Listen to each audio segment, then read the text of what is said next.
अनुसूचित जाति व जनजाति आरक्षण में क्रीमी लेयर पर सुप्रीम कोर्ट के फैसले के खिलाफ आरक्षण बचाओ संघर्ष समिति ने आज भारत बंद का आह्वान किया है। इस बंद को कई SC/ST संगठनों ने समर्थन दिया है। साथ ही BSP, RJD और JMM ने भी इस बंद का समर्थन किया है।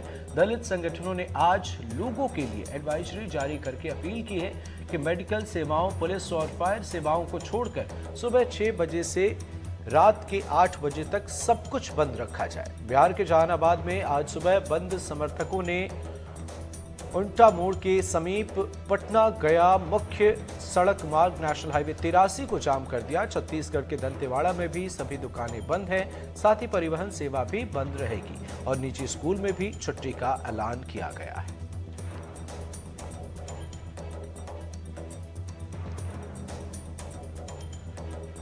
तो भारत बंद आज क्यों है, वो भी हम आपको एक तरफ ग्राफिक्स के जरिए बताने की कोशिश कर रहे हैं। सुप्रीम कोर्ट ने SC/ST आरक्षण पर बड़ा फैसला दिया था और आरक्षण के लिए कोटा के अंदर कोटा बनाने का अधिकार, सुप्रीम कोर्ट के फैसले से राज्य सरकारों को अधिकार मिला।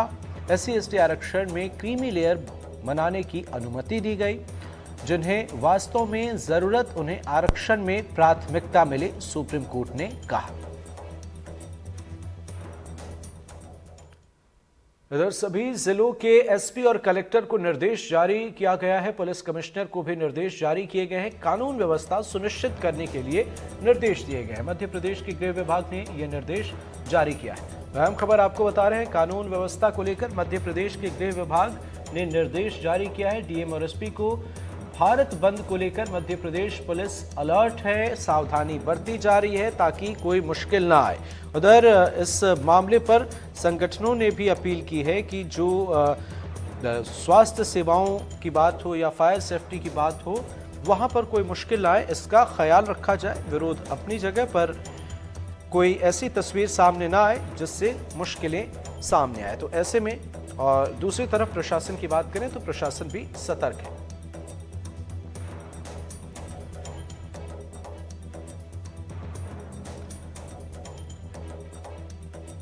तो इस खबर पर तमाम अपडेट के साथ हमारे सहयोगी जुल्फिकार अली हमारे साथ जुड़ गए हैं। जुल्फिकार, बताएं क्या कुछ स्थिति आप इस वक्त देख पा रहे हैं, बंद का कितना असर है और प्रशासन की तरफ से क्या कुछ है तैयारियां?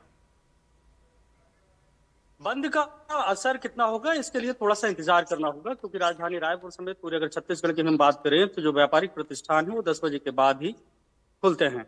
ऐसे में जो अगर देखा जाए तो BSP के जो पदाधिकारी हैं वो इसमें शामिल हैं, उनका खुले तौर से समर्थन है। बाकी अगर देखें तो इसमें सीधे तौर से समर्थन नहीं। तो ये पूरा जो बंद का आयोजन किया जा रहा है तो ये सामाजिक संगठनों के द्वारा है। ST/SC मोर्चा बनाया गया है जो इस बंद का आह्वान किया है और पूरे प्रदेश में उन्होंने चैम्बर ऑफ कॉमर्स को भी कल पत्र लिखा था और समर्थन मांगा था। तो चैम्बर ऑफ कॉमर्स ने शॉर्ट नोटिस में बंद का समर्थन करने से इनकार कर दिया था। उन्होंने कहा कि राष्ट्रीय स्तर पर उन्हें किसी फेडरेशन की तरफ से कोई सूचना नहीं मिली है। अब समय 9 बज गए हैं और ऐसे में ये उम्मीद जताई जा रही है कि 10 बजे के बाद से ये समझ में आएगा कि किस तरीके का बंद का असर है। हालांकि जिला प्रशासन, पुलिस प्रशासन की तरफ से अपनी तैयारियां की गई हैं, क्योंकि ST/SC का जो सुप्रीम कोर्ट का फैसला आया कि कोटे के अंदर कोटे वाला जो विषय है उसको लेकर ये पूरे संगठन विरोध कर रहे हैं। तो अलग अलग जगहों पर, जैसे राजधानी रायपुर का अम्बेडकर चौक है और दूसरे अन्य चौराहे हैं, वहां पर समाज के लोग इकट्ठे होंगे। जो संगठन संयुक्त मोर्चा बना है उसके लोग इकट्ठे होंगे और फिर उसके बाद व्यापारिक प्रतिष्ठान को बंद करेंगे। तो अभी तक की स्थिति में ये है कि इसका असर बहुत ज्यादा तो नहीं है, लेकिन 10 बजे के बाद कुछ समझ में आएगा, क्योंकि हो सकता है कि सड़कों पर जो ऑटो दौड़ रही हैं उनको रोकने की भी कोशिश की जाए और व्यापारियों के पास जाकर उनसे दुकानें बंद कराई जाएं। तो ऐसे में, हालांकि इसके पहले भी जब सामाजिक संगठनों द्वारा किसी भी तरीके का अगर इस तरीके का बंद बुलाया जाता है तो बहुत ज्यादा पहले असर देखने को नहीं मिला, लेकिन ये विषय थोड़ा सा अलग है क्योंकि ST/SC पे कोटे का आरक्षण का विषय है। तो ऐसे में समाज ने जो बंद बुलाया है और वो कितनी बड़ी संख्या में सड़क पर उतरते हैं, उसके बाद ये स्थिति साफ होगी कि इसका छत्तीसगढ़ में कितना व्यापक असर है और कितना असर नहीं है। जी बिल्कुल, अगर हम समझें जुल्फिकार, तो सियासी गलियारे में क्या है माहौल, और दूसरी तरफ आपने बताया कुछ जगहों पर जाहिर सी बात है असर इसके ज्यादा होंगे, कुछ जगहों पर कम। तो कौन कौन से वो जगह हैं जहां पर प्रशासन ज्यादा अलर्ट? प्रमुख रूप से प्रशासन को उन्हीं जगहों पर देखना होता है जहां पे व्यापारिक संस्थान है। कि बंद में अगर सबसे ज्यादा अगर बात की जाए तो व्यापारिक प्रतिष्ठानों को ही बंद कराने की कोशिश की जाती है। शॉपिंग मॉल हैं और उसके अलावा जो कॉम्प्लेक्सेस हैं वहां पे कई सारी दुकानें होती हैं, बाजार होते हैं, कपड़ा मार्केट होती है। इन जगहों पर क्योंकि व्यापारिक प्रतिष्ठान होते हैं तो बंद, अगर यहाँ पर ताला लटक गया तो यह माना जाता है कि बंद का असर हुआ है। क्योंकि हर दिन की जो जरूरतें हैं कहीं ना कहीं से व्यापारिक प्रतिष्ठानों से लोगों की जुड़ी होती हैं और लोग बाजार जाते हैं। और अगर बंद है तो वहां पे लोगों का जाना कम हो जाता है, तो उससे अपने आप सन्नाटा वहां पे पसर जाता है। तो बंद में ज्यादातर ये होता है, क्योंकि अगर देखा जाए तो शासकीय जो कार्यालय हैं वो तो पूरी तरीके से खुले रहते हैं।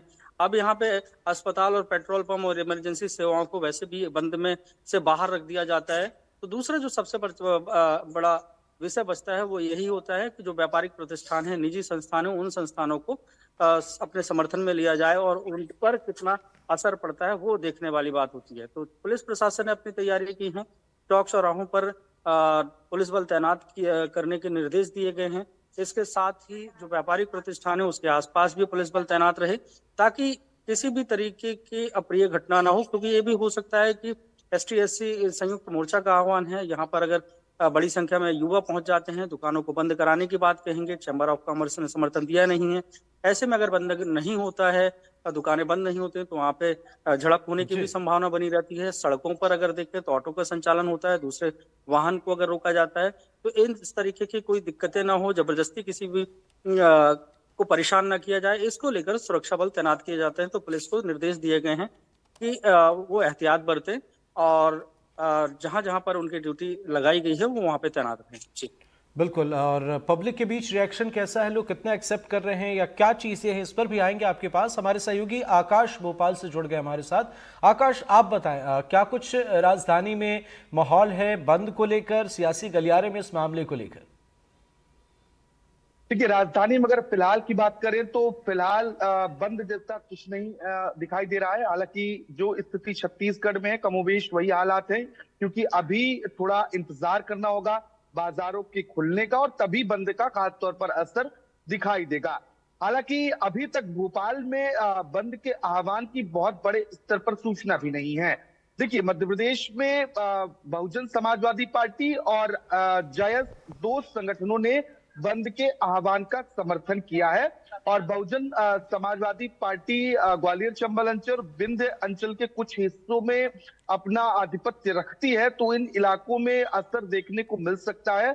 और कुछ जो आदिवासी बहुल क्षेत्र है, इन क्षेत्रों में जयस की अच्छी पकड़ है। तो इन दोनों जगहों पर दोनों संगठन अगर बंद को समर्थन करते हुए बंद कराने की कोशिश करते हैं, दुकानों को बंद कराया जाता है, तो यहाँ असर ज्यादा देखने को मिल सकता है। हालांकि अभी तक भोपाल जैसे शहरों में सभी स्थितियां लगभग सामान्य हैं। दोनों दलों ने, खासतौर पर बसपा ने और इसके साथ ही जयस ने, अपने कार्यकर्ताओं को ये भी चेताया है कि किसी भी तरीके से जो अप्रिय स्थिति है वो ना बने, मारपीट और बलवे जैसी क्रियाओं में उनके कार्यकर्ता लिप्त ना हों। तो देखना होगा कि जैसे जैसे दिन चढ़ता है तो भारत बंद का क्या असर दिखाई देता है।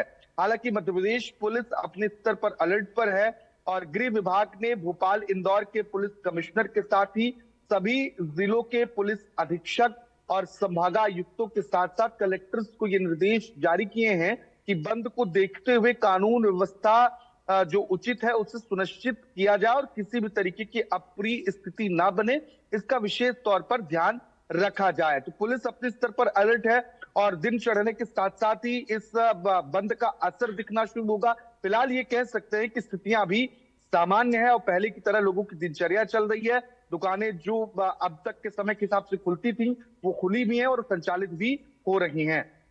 निश्चित तौर पर जुल्फिकार, जरा आपसे समझना चाहेंगे, पब्लिक के बीच कैसे रिएक्शन सामने आ रहे हैं? ऐसा नहीं है कि पहली बार भारत बंद का ऐलान किया गया है, तो ये सियासी इसे समझें या फिर जन समर्थन भी मिलता हुआ नजर आ रहा है? इस विषय को अगर देखें तो एक बहुत बड़ा वर्ग है जो आरक्षण के खिलाफ भी रहता है। और यहाँ पे कोटे पे के अंदर कोटे की बात है सुप्रीम कोर्ट के फैसले में। तो सीधे तौर से अगर कोई प्रभावित हो रहा है तो दो समाज प्रभावित हो रहे हैं। उनमें से SC वर्ग है और ST वर्ग है, और बाकी जो दूसरा वर्ग है उसे उससे कोई लेना देना नहीं है कि आरक्षण किस तरीके का है। क्योंकि अगर देखें तो सामान्य वर्ग के लोग हैं, जनरल कैटेगरी में आते हैं, तो वो तो आरक्षण के किसी भी तरीके से समर्थन में रहते नहीं हैं। और एक बहुत बड़ा वर्ग होता है वो ये चाहता है कि अब देश को 75 साल से ज्यादा हो गए हैं आजाद होने में, ऐसे में आरक्षण की आवश्यकता नहीं है, काबिलियत के अनुसार लोगों को उनका प्रतिनिधित्व मिलना चाहिए। तो ऐसी स्थिति में अगर देखें तो जो समाज विशेष है, एससी है, एसटी है, और हाँ ये जरूर है कि ओबीसी वर्ग के कुछ लोग भी इनके समर्थन में हैं। जैसे कि बसपा ने मध्य प्रदेश में हमारे सहयोगी ने बताया कि बसपा ने समर्थन दिया है, यहाँ पे भी बसपा ने समर्थन दिया है। तो ऐसे में बहुत ज्यादा चर्चा नहीं है इसको लेकर कि बंद का क्या है, क्योंकि बहुत सारे लोगों को पता भी नहीं है कि बंद है भी नहीं है। क्योंकि अगर देखें तो सबसे ज्यादा अगर किसी को पता चलता है कि बंद है कि नहीं, जब स्कूल बंद होते हैं। तो बहुत चिटपुट जगहों पर या कहीं थोड़ी मोड़ी जगहों पर अगर देखें तो स्कूल बंद हो सकते हैं, लेकिन राजधानी रायपुर की अगर बात करें तो अधिकांश स्कूल संचालित हो रहे हैं। ऐसी कोई लिस्ट नहीं है कि जिनकी लिस्ट जारी की गई हो कि इन स्कूलों में आज छुट्टी रहेगी। तो उस स्थिति में बहुत सारे लोगों को तो ये पता भी नहीं होगा, जैसा कि हमारे सहयोगी ने बताया कि बंद भी है, तब उन्हें पता चलेगा, क्योंकि उनको स्कूल जाना है, उनको अपने व्यापारिक प्रतिष्ठान जो संस्थान है वहां जाना है, नौकरी पे जाना है, तो सब जगह पे उन्हें अपनी उपस्थिति दर्ज करानी है।